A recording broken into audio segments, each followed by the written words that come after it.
I'm Caitlin, your host of the Submission Grappling Podcast. And joining me today is Brian Goyette. Brian, how are you today?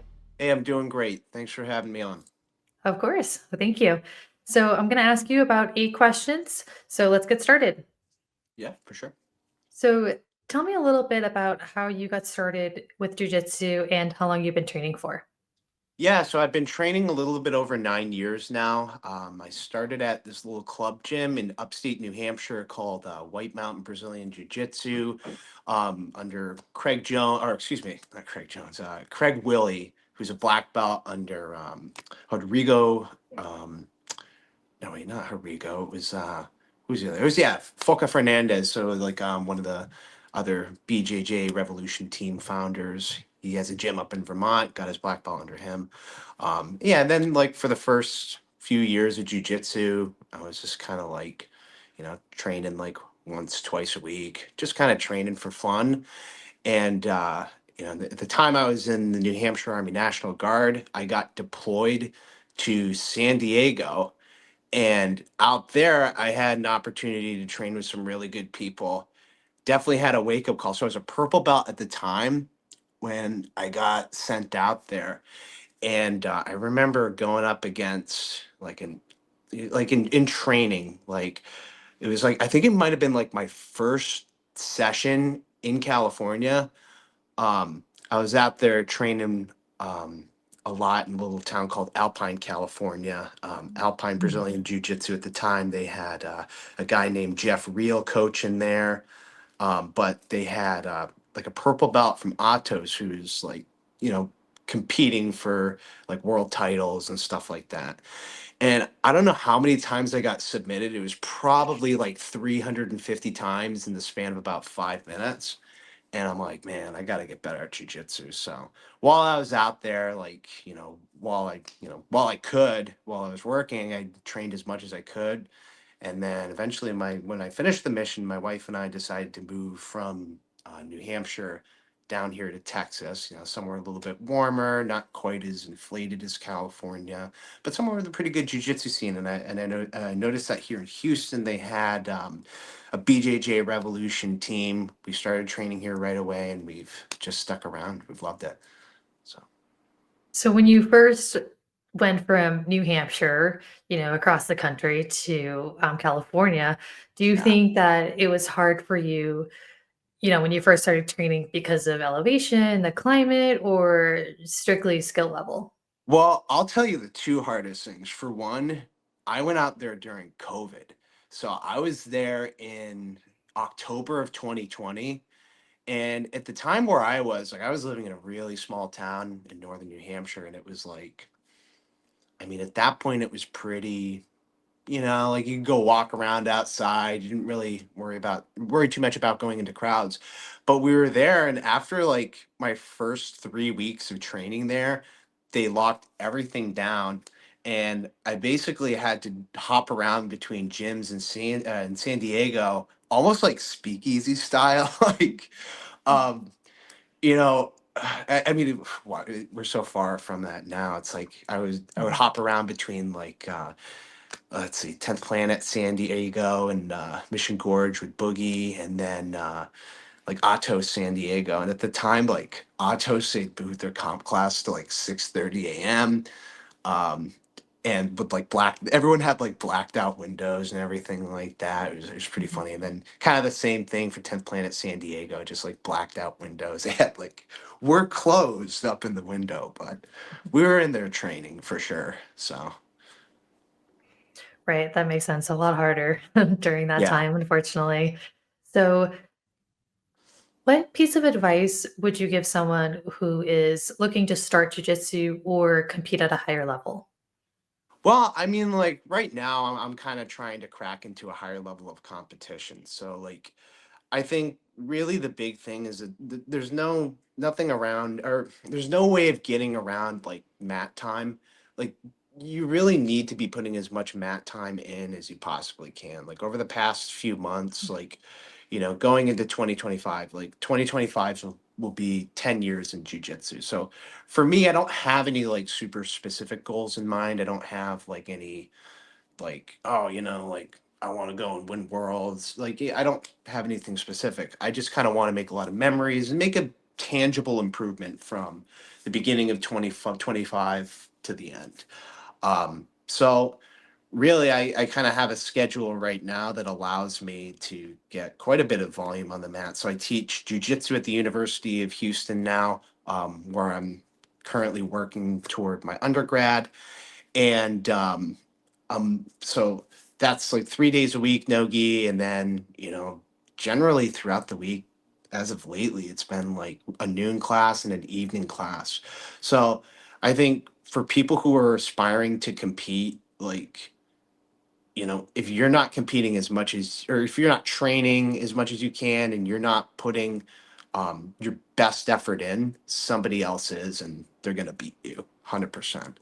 I think another thing too is like, when I first started jujitsu, there wasn't like this huge rush for people to get instructionals online.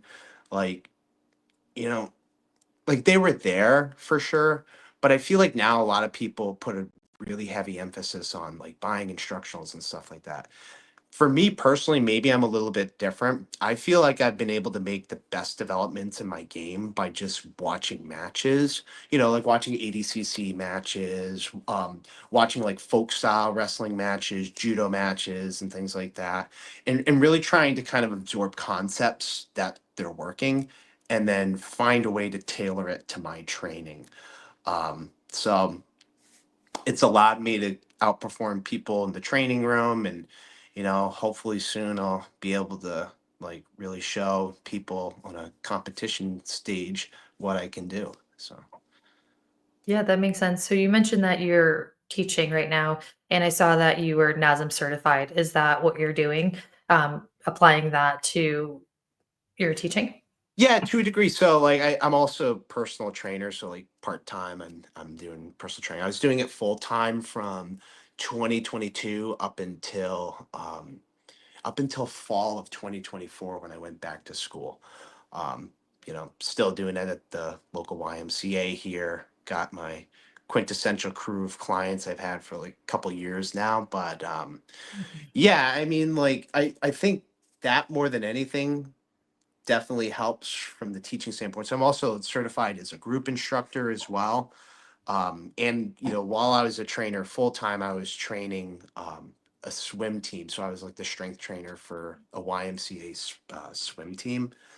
And I would say that all of that experience has been pivotal in my ability to just like, you know, it's not so much me just like presenting amazing information. Like I feel like it really made me very proficient in just kind of like breaking things down into concepts and then, you know, handing it over to people so that they can immediately absorb it and then find a way to start incorporating it into their game, or like in the case of like strength training and whatnot, like we're not there, and I'm not trying to like teach them the ins and outs of like periodizing a strength program, but we're going to spend some time really getting repetition in fundamental movements. And literally just from that alone, like because they'd never done like any lifting or anything like that, I remember like in the first few months they had like really substantial increases in their time, and it's just because they got used to like moving under resistance with like really good quality fundamental movements. Right. No, I'm sure it's really helpful. I mean, you definitely want to be able to break something down you see in training and be able to apply that. So I'm sure that's really helpful to have someone Yeah, actually breaking it absolutely. down. Yeah. So right now you kind of touched upon it, but what does your daily training routine look like in preparation for the CSR Invitational in Houston coming up? So I see there are a lot of big boys in this division right here. I mean, like, so I'm lucky enough so I train at the Heights location of Revolution Dojo in Houston, and we've always got dudes that are like 240, 250 plus on the mats. So for one, I'm always trying to get rounds with those guys just to kind of get used to managing people that are like, because I walk around like 220, so I'm like, pretty big, but like, in this division I'm probably kind of on like the like the lighter quartile of the spectrum there. Um, so for one, like trying to get as many rounds as I can with them. Like, once a week, I'm also doing like kind of like a powerlifting program where I'm really focusing on like building up my squat right now. So like, I don't know, like based off of what I'm moving in my volume training, I'm probably about close to like double body weight squat. I really want to get a little closer to like the 500-pound mark before I kind of like cap that milestone.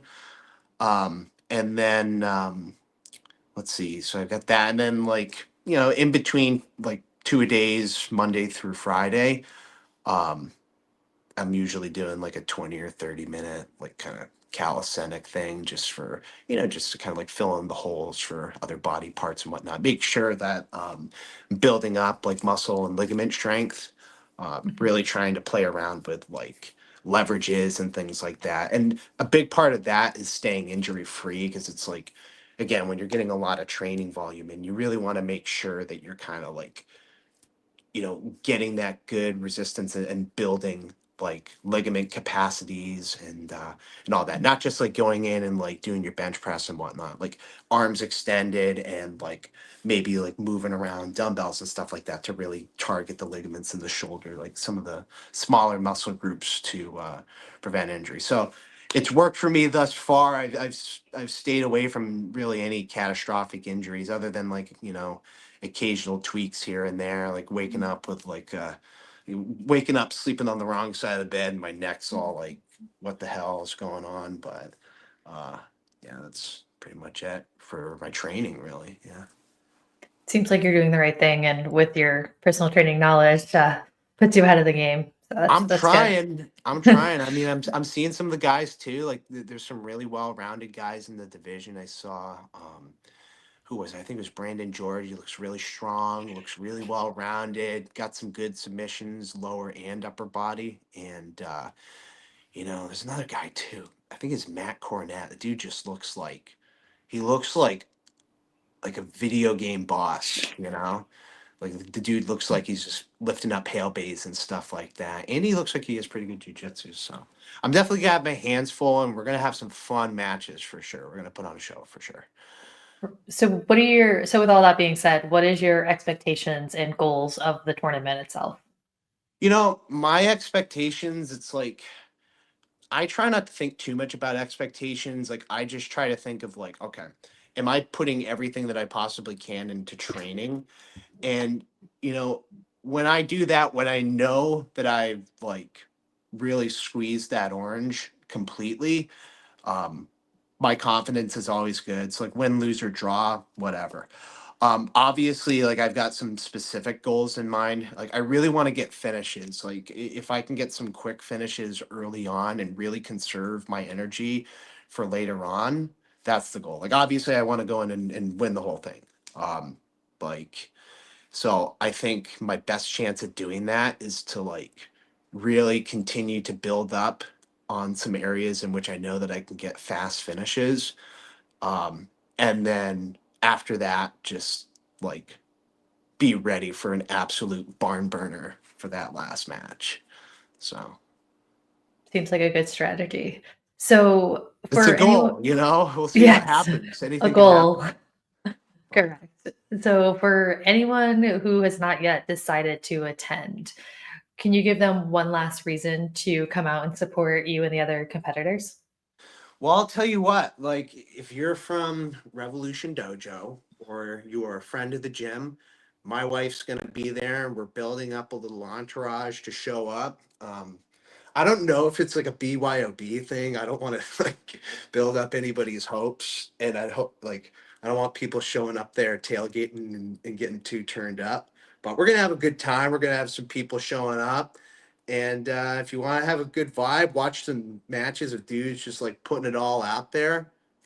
Come on by. I mean, it's like we've got a lot of good local competitors on there. Like you may not know a ton of them, but I'm looking at around at these guys. They've got great skill sets. I mean, like blue and purple belts that are like, you know, really solid and trying to really prove their worth. And I think it's going to be a really fun event. The event that they had up in Denver, well, back in September, that looked like a really fun one. And that finals match between Nick Hartman and Roman Mori was an absolute barn burner right there.